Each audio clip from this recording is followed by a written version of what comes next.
Bonjour tout le monde, mon nom est Ben Garneau. Avant de vous parler de l'axe de rotation de la Terre, il y a une petite mise au point que je voulais faire parce que dans les commentaires qui accompagnent une de mes vidéos, il y a quelqu'un qui mentionne qu'il a cherché le nom Ben Garneau parmi la communauté scientifique. Alors comme je l'ai déjà écrit dans mon blog, mais je ne l'ai jamais dit dans mes vidéos, je ne suis pas un scientifique d'aucune manière. Je suis tout simplement un internaute qui cherche ce qui se passe avec notre système solaire. Alors, il y a des changements climatiques très importants sur notre Terre, sur les autres planètes aussi, ainsi que dans le système solaire. Alors, comme d'habitude, on va y aller en vidéo et en image en ce qui concerne l'axe de rotation de la Terre. À ma connaissance, les premiers qui ont mentionné que l'axe de rotation de la Terre avait changé, c'est Nancy Leder et son groupe Zeta Talk. À cette époque-là, je n'avais pas vraiment prêté attention. Ensuite, quelques années plus tard, ce sont les peuples inuits. Là, j'ai commencé à prêter attention à cette information-là. Parce que les autres, les Inuits, ils n'ont pas de livres à vendre, puis ils ne recherchent pas la popularité sur Internet. Ils cherchent tout simplement à exposer ce qu'ils voient, ce qu'ils observent. Puis à un moment donné, il est apparu un article sur Livre Science le 17 janvier 2011. Alors, une étrange déclaration, le soleil s'est levé 2 jours plus tôt au Groenland. Dans cet article-là, ils mentionnent qu'ils ne connaissent pas vraiment la cause, mais la cause est évidente. Si le soleil s'est levé 2 jours plus tôt que d'habitude dans une certaine région, c'est parce que l'axe de la Terre a bougé. C'est inévitable. Continuons avec la traduction d'une vidéo de Skywatch Media News mise en ligne le 28 février 2017. Pour comprendre comment l'oscillation de la Terre s'est développée au cours des dernières années, nous pouvons regarder l'horizon comme étant une horloge géante. Alors si on regarde la position au nord, ça correspondrait à 12 heures. À l'est, ça serait 3 heures. L'ouest, ça serait 9 heures. Et le sud, ça serait 6 heures. Avant l'année 2000, le soleil se levait à la position 4 heures et il se couchait à la position 8 heures. Puis, en 2005, le soleil a commencé à se lever à la position 3 heures et se coucher à la position 9 heures. Puis la position du soleil a continué à monter et c'est ainsi qu'en 2014, la position du lever et du coucher du soleil c'était 1h30 et puis 10h30. Puis on a constaté qu'en 2015, la position du lever et du coucher du soleil retournait et reculait. Cela coïncidait avec la position du soleil lors du solstice d'été qui est le 21 juin, alors la position du soleil changeait. La position du soleil à midi lors du solstice d'été est supposée être au centre du Mexique. Or, en 2005, c'était au centre des États-Unis. En 2014, la déviation avait atteint le sud du Canada. Ceci représente une déviation de 2000 milles. En 2015, il recommençait à redescendre. En 2016, il était environ à une position de 41 degrés de latitude. Cette position pourrait changer bientôt à nouveau. Tous ces levers et tous ces couchers du soleil à des positions anormales sont dus à l'oscillation de la Terre. Oui, et aussi au déplacement des pôles physiques. Bon, si on résume un peu sur le contenu de cette vidéo, nous savons que le soleil ne peut jamais être vu au-delà des tropiques, c'est-à-dire à midi, le 21 juin, et en n'importe quel temps de l'année, le soleil ne peut jamais être vu directement au-dessus de nos têtes, à l'extérieur des deux tropiques, tropique du Cancer et tropique du Capricorne. Or, ils nous disent que le soleil a été vu directement au-dessus de la tête des citoyens américains, puis pas trop loin de la frontière canadienne. À l'aide d'autres images que j'ai déjà vues dans le passé, on va essayer de voir si cette information-là est vraie. Mon observation personnelle, je m'amuse toujours le 21 juin de chaque année à regarder la position du soleil. Et d'après moi, Skywatch Media News a raison. Regardons quelques images. Bon, première image.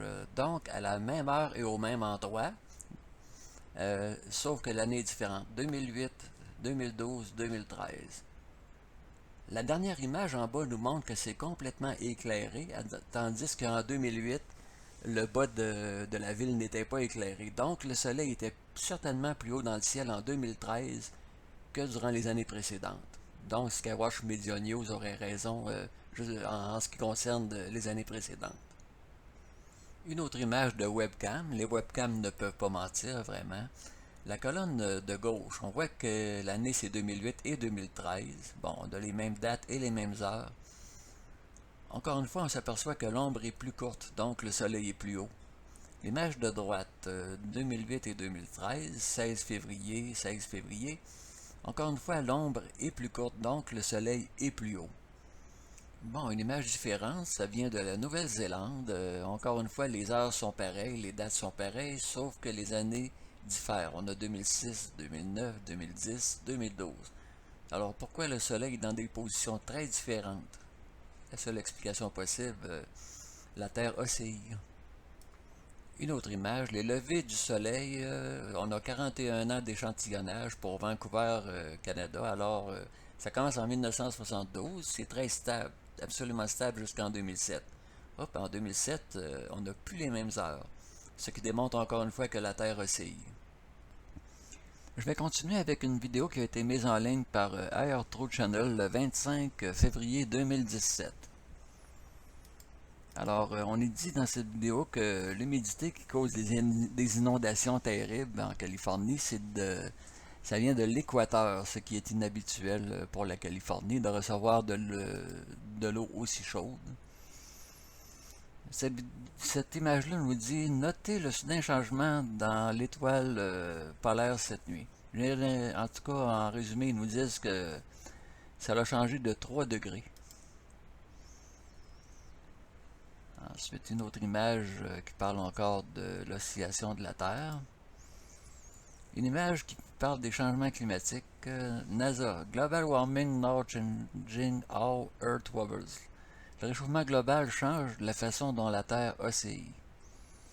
Ils disent en résumé que la fonte des glaces a changé la distribution de la masse sur la Terre.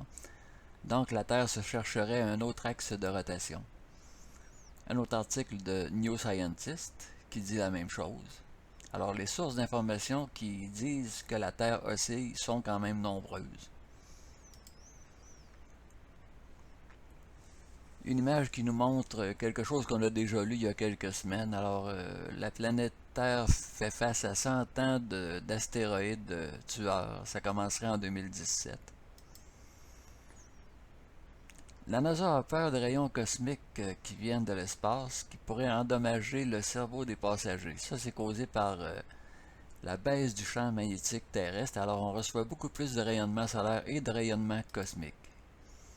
Alors, quelques images qui démontrent l'augmentation de l'irradiance solaire. Donc, le Soleil a vraiment changé sa façon de fonctionner. Étudions maintenant une autre image qui a été mise en ligne le 3 mars 2017. Alors on prend des images satellites et on compare le 1er février 2016 avec le 1er février 2017. Cette image-là démontrerait des mouvements de déplacement de continents en ce qui concerne l'Amérique du Sud. Mais le plus intéressant, c'est ce qu'on constate avec l'Amérique centrale et l'Amérique du Nord. Pourquoi ne sont-ils pas exactement au même endroit sur les deux images? De plus, l'équateur ne serait pas exactement au même endroit. Alors, ça dépend comment vous percevez l'image, mais moi, je pense effectivement que le milieu de l'image pourrait ne pas être au même endroit en 2016 et en 2017, ce qui prouverait encore une fois que la Terre oscille. Bon, je vais terminer la vidéo avec une information. Ça, c'est un article que j'ai écrit, L'étrange oscillation de la Terre. J'ai écrit ça le 20 août 2012. Alors, si ça vous dit de lire l'article, c'est quand même intéressant. Alors, je vous remercie de m'avoir écouté et je vous dis à la prochaine.